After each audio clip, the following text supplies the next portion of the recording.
won't none! You don't want none! What's going on, Tar Heel Nation? It is your favorite North Carolinian, Russ the Tar Heel. And in this huddle, baby, we're going to talk about the number 10 North Carolina Tar Heels trip up to Charlottesville to take on the Virginia Cavaliers in a pivotal ACC matchup, man. 4 p.m. on ESPN, February 24th, this Saturday. Carolina's going up there to exercise some demons. As most Tar Heels and Cavaliers are already made aware, Charlottesville has not necessarily been very kind to Carolina recently. Matter of fact, Carolina hasn't beaten the Virginia Cavaliers up in Charlottesville since 2012. So it's time to exercise some demons. But before we get too deep into the weeds in this thing, let's take a look at the most updated ACC standings. And we see that the North Carolina Tar Heels and the Duke Blue Devils are knotted up at 12-3. Obviously, right now, Carolina has the head-to-head advantage as they already beat the Duke Blue Devils in Chapel Hill. So they hold that tiebreaker right now, but Carolina does still have to go over to Durham. UVA is 11-5. That's our opponent this week. Wake is 9-6. Pitt, State, FSU, and Clemson are 8-7. Syracuse is 8-8. Virginia Tech is 7-8. BC and Miami are 6-10. Notre Dame is 5-10. Georgia Tech is 4-12. And Louisville is holding up the rear at 3-13. Now, head-to-head all time, North Carolina is holding a 134-62 record according to SI.com dating back to the 1910-1911 season. So Carolina as a whole has almost, well, they have. They've doubled up the Virginia Cavaliers. But UVA has also won 8 straight games in Charlottesville, and they're 8-4 in John Paul Jones Arena. So the last time that these two teams met was last year in the ACC quarterfinal round of the 2023 ACC tournament, where the Cavs handed the Heels a heartbreaking 68-59 loss that basically all but sealed their fate of not making the NCAA tourney, man. Obviously, that was one of the most disappointing years in Carolina basketball history when you consider what we went into last season expecting to happen, coming off of a runner-up, that crazy run the year before that. But another crazy stat is that since 1999, with this recent Virginia Cavalier run against North Carolina, UNC only holds a 23-22 advantage against the Cavs. That's a crazy statistic to me when you think, North Carolina has won 3 national titles since then. UVA has won one. They did win in 2019, but it's still a crazy statistic to think that Carolina is only up +1 against the Virginia Cavaliers. Now, North Carolina at home, 15-7. But on the road, 6-13 since that 1999 season, dude. In conference games, which we're talking about non-tourney games, UNC is 12-13 against Virginia. That's a losing record. Those are crazy statistics to me. And not only that, they're 3-7 in the last 10 against UVA. So, thorn in our side, man. The Virginia Cavaliers have been a thorn in the Tar Heel side, bro, and it is time to turn that stinking page, man, because those numbers are staggering to me. When you think about Virginia basketball, which, yes, there's a somewhat, rich history there, but it pales in comparison to North Carolina and that name and brand. So, very interesting statistics right now there. Now, let's go ahead and talk about the only meeting between North Carolina and Virginia this year, unless for somewhat reason they play in the ACC tourney. North Carolina currently has a 1.5 game lead over the Cavs in the ACC standings, but this is obviously going to be a huge basketball game as it's the only time these two teams play in the regular season. Virginia is only averaging 64.1 points per game, but they're also only giving up 58.6 points per game. Now, UNC, on the other hand, is giving up 82.8 points per game, and they're giving up 71.4 points per game. Interesting statistic here. UVA, over their last 3 ball games, they're averaging only scoring 51 points per game. That's staggering, 51 points per game in their last 3. They've also given up an average of 65.8 points per game, which is 7 points above that season average that we just talked about. Now, on the flip side of that, Carolina is right on pace offensively, with that good showing by scoring 96 in their last game against Virginia Tech. So they're on pace, 82.3 points per game in their last 3, but they've also given up 79.6 points per game over those same last 3 ball games. So neither team has been playing as well defensively as they had, in the beginning parts of the season. Virginia is known for defense.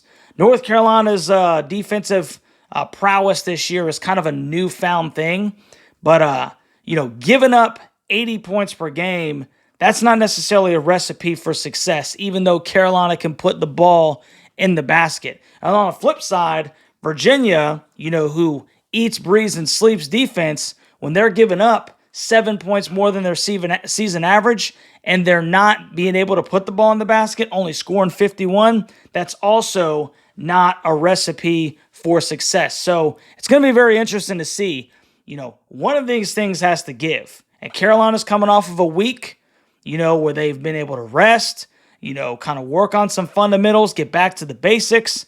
Virginia, for the most part, has been able to do the same thing. So it'll be interesting to see how these teams come together on that clash this Saturday, February 24th. Now, the Virginia Cavaliers, they are led by head coach Tony Bennett. He's 427 and 164 with a 723 overall win percentage. Now, at Virginia, he's 358 and 131, good for a 732 win percentage. He's got 1 national championship in 2019, also 1 Final Four, which obviously was in that same year. 6-time ACC regular season champs, 2014, 2015, 2018, 2019, 2021, and 2023. 2-time ACC tournament champ, 2014 and 2018.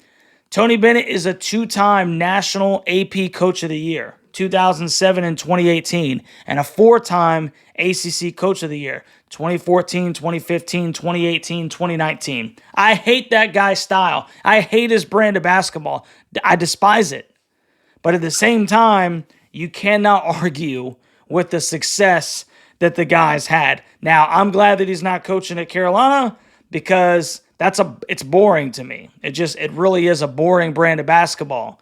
But if you like winning ball games, he's won a bunch of them at Virginia, and he's made them a pretty good program since coming over to Charlottesville. Now, UVA's leading scorer is 6'3", 194-pound senior guard Reese Beekman, who's averaging 13.9 points per game, 3.2 rebounds, 5.8 assists, which is good for 23rd in the country. He's shooting 45.4% from the floor and 31.4% from 3. There's 6'4", 188-pound sophomore guard Isaac McNeely. He's averaging 12.4 points per game, 3.1 boards, 1.7 assists. He's shooting 42.9% from the field and 46% from 3. Then there's 6'8", 216-pound sophomore guard Ryan Dunn. He's averaging 8.6 points per game, 7 rebounds, 0.9 assists. He's shooting 57.6% from the floor and only 22.2% from 3. He's also not the world's greatest free throw shooter. That could come in handy later in the game as he's only shooting 54% from the charity stripe. Then there's 6'9", 211-pound senior forward Jacob Groves. He's averaging 7.5 points per game, 2.5 rebounds, and 0.7 assists. He's shooting 49.7% from the field and 49.4% from 3. And last but not least is 6'6", 202-pound sophomore guard Andrew Rohde, who's averaging 4.6 points per game, 1.9 rebounds, and 3 assists. He's shooting 30.3% from the floor and 27.6% from 3. He's also only shooting 42% from the free throw line. The Cavs have 5 other guys, okay, that have at least 13. They average at least 13 minutes a game, to include guard Leon Bond III, forward Jordan Minor, forward Blake Buchanan, guard Taini Murray, and guard Dante Harris. So UVA keeps a lot of fresh legs. UVA plays an ugly style of basketball. Slow, monotonous pace. You know they're going to utilize the entire stinking shot clock. Lots of ball movement as they're searching for the perfect shot, and they're waiting for you to make a mistake on defense. Now, UVA is kind of light. They're undersized in the post, if you ask me, but they do have some stingy guards that pride themselves on defending. So it's a real interesting matchup because you got the explosiveness of Carolina as opposed to, this old school kind of basketball where they just try to muddy everything and it just looks ugly. And once again, man, I can't say how much I despise Virginia's brand, but it does work. Now let's talk about those North Carolina Tar Heels. So Coach Hubert Davis is in his 3rd season at UNC. He's got a 69-29 record. Overall, good for a 704 winning percentage. And obviously, in his 3 years, he's got the 2022 Final Four under his belt and a trip to the national title game. The Heels are led by 6 foot, 180-pound senior guard R.J. Davis, who's averaging 21.3 points per game, good for 9th in the country, 3.6 boards, and 3.6 assists. He's shooting 43.2% from the floor and 41% from 3. Then there's 6'11", 240-pound senior forward Armando Bacot, who's averaging 14.6 points per game, 10.3 rebounds, which is good for 12th in the country, and he's averaging 1.5 assists. Dude's shooting 55.9% from the floor, and he is shooting 80% from the free throw line. 6'7", 235-pound junior forward Harrison Ingram, averaging 12.5 points per game, 9.1 rebounds, which is good for 43rd in the country. So right there, you're 4 and 5 basically, right? Top 50 rebounders in the country. And obviously Harrison gets his from hustling, but that's pretty phenomenal when you got 2 top 50 guys in your starting rotation rebounding the basketball. One of the best in the country. He's also averaging 2.2 assists, 44.2% from the floor, and 40.7% from 3. Then there's 6'5", 195-pound senior guard Cormac Ryan, who's averaging 10.8 points per game, 3 rebounds, and 1.4 assists.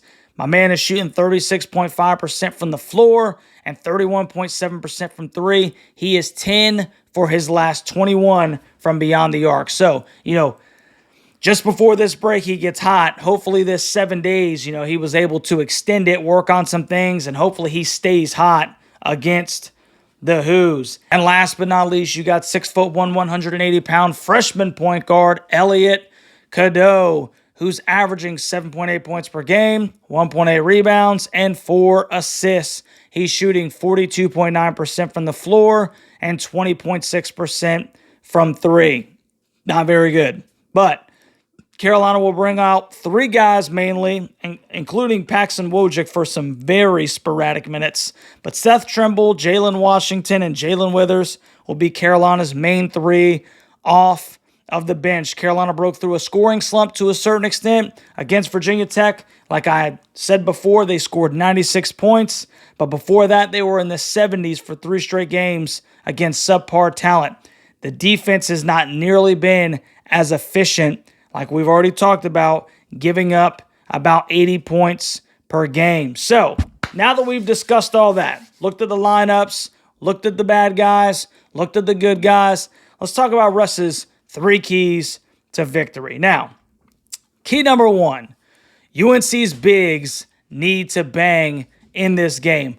Poteet from Virginia Tech played only 18 minutes against Virginia. He went 5 for 7 from the field. He scored 11 points. And when I say that his 11 points and that 5 for 7 were from the field or him carving out space and Virginia having nothing that they could do about it because of his big body and just muscling down low, my man scored 11 points, and he probably could have scored more than that if he would have stayed on the floor a little bit longer. Virginia Tech's other big man, Kidd, a little bit slender, but the guy was getting great position. 18 minutes, 5 for 5 from the field, 14 points. 6'9" Baran from Tech, 4 for 4 from the field in 28 minutes, scoring 13 points. Are we seeing a trend here? This is what I'm talking about. Virginia against Virginia Tech attempted to front Tech's big men, and they were destroyed the entire night. 14 for 16 from the field. That's 86%. 38 points that Virginia Tech's three biggest guys scored. Baycott, Washington, and Ingram should be able to go to work in this basketball game. UNC's bigs need to bang. Virginia really does not have anything for them. Key number 2, run UNC. Playing against stingy defensive teams like Virginia make it imperative to run when you can. Anytime you allow the Cavs to get back and set up their defense, you are drastically making things more difficult for yourself. It's not that it's easy to get out and run against the Virginia Cavaliers. It's not. They will literally sometimes forsake all rebounding, or they'll just send one guy to the glass to crash the boards, and 4 guys will run back to get on defense so that they can limit as many runouts as possible. But when the Heels can, they need to generate some transition points. You really do not want this basketball game to be fully played in the half court. It's ugly. It's boring. It's not good for Carolina. And number 3 comes down to this, man. We will go as far as we defend. Virginia is the program that over the past decade is going to be known for their defense.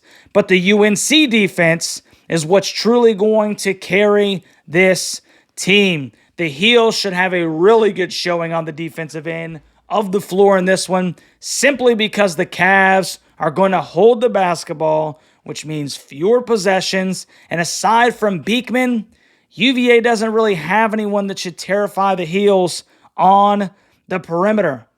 I mean, if you want to get serious, Beekman shouldn't even terrify the Heels.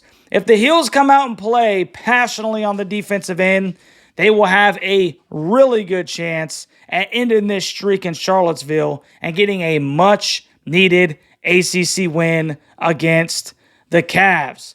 Now let's get into Russ's score prediction. The ESPN matchup predictor gives the North Carolina Tar Heels a 65.1% chance at beating Virginia. Carolina is the bigger, faster, and stronger team in this matchup. But don't get it twisted. John Paul Jones Arena is going to be rocking. And after that abysmal performance that the Hoos had against Tech, you know that they're going to be looking to right the ship and put a damper on the Heels' first shot at ending the season strong in the home stretch. But here's what I think is going to happen. I think the Heels go back down to Baycott early and often. He knows the woes that Carolina has had against the Hoos, and he plays pissed off, dominating early and causing the Cavs to have to help with extra defenders when he touches the ball on the block. Now, what does that do? It opens up shots for the Heels on the outside and cutting players. Elliott's penetration game is going to be solid in this one, which additionally makes the defense collapse down. And if the bigs don't get open on his penetration, on RJ Davis's penetration, guess what? There's going to be kickouts for more open looks. It's still going to be a slow, ugly basketball game. I'm already preparing for it in my mind. UVA always tends to do that, so I can't imagine this is going to be a high-scoring affair. But I'm going to take the Heels in this one to end the drought, 71-59, in a little bit bigger of a spread than I think a lot of people might be calling for, considering Carolina's woes in Charlottesville here recently. Carolina's refreshed, and they're ready to prove that that little stretch that they were in was a fluke. Now, Virginia can be dominant defensively, but I'm just not overly impressed with their ability to put the ball in the basket. And I really just can't see a basketball game where Carolina doesn't score at least 60. It's not going to be one of those games where they hold us to 40-something points. That's not happening. Carolina is too good offensively for that, and Virginia has had their struggles putting the ball in the basket themselves here of late. So, going to be a very interesting basketball game. You got a team that likes to get out and run, very explosive, right? Against a team that wants to play a half-court basketball game, slow things down, run the entire shot clock, get guys moving around, and try to wait until your defense makes a mistake. Something's got to give. But I got the Heels winning this one 71-59. So, let me know what you think about my score prediction down in the comment section, Tar Heel and Cavalier Who Nation. All right? Am I onto something, or am I sitting over here on the end of the bench with my bifocals on, reading the college basketball book for dummies, whatever that thing is called? Let me know down in the comment section. If you haven't already, please like, share, subscribe to the channel, and consider becoming a member of the Huddle Hooligans. My hooligans, I appreciate all of you guys' continued support. I love you, man. Hey, there will be a live stream this Saturday. It's going to be like 4 o'clock on the dot, man. So we will watch Carolina invade Charlottesville and hopefully get that W against the Who's. So you come make sure you hang out with your boy and let's watch some Carolina basketball. I love you, Tar Heel Nation. I'm excited, baby. It was a good week, a good rest. Here we go. Home stretch, starting with UVA. Let's go, baby. Love you, Tar Heel Nation.